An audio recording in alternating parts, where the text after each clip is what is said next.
ให้ชื่อเรื่องมาว่าปอยป่า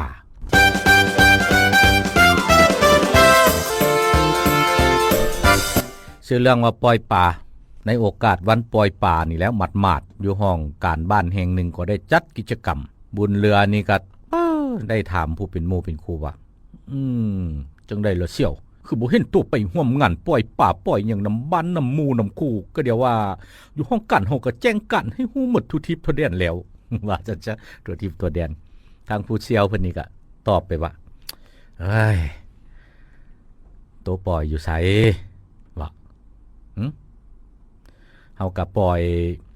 อยู่หั่นอยู่นี่ก็คือกันหั่นตัวเฮาก็ปล่อยคือกันหมู่เอ้ยต่างแต่บ่ได้ไปปล่อยบนเดียวกับโตทางบุญเหลือเลยจอจิ้มอีกว่าคันท่านถูกปล่อยอยู่ไสแล้วบ่ได้ไปปล่อยบนเดียวกับเฮานะก็ซอก5โตอยู่โอ้ทางเชี่ยวเพิ่นก็เลยตอบไปห่วยเฮาก็ปล่อยอยู่เฮือนเฮาหั่นล่ะเว้ยปล่อยปลากินปล่อยปลาดูดฝุ่นใส่อ่างปลาลูกชาย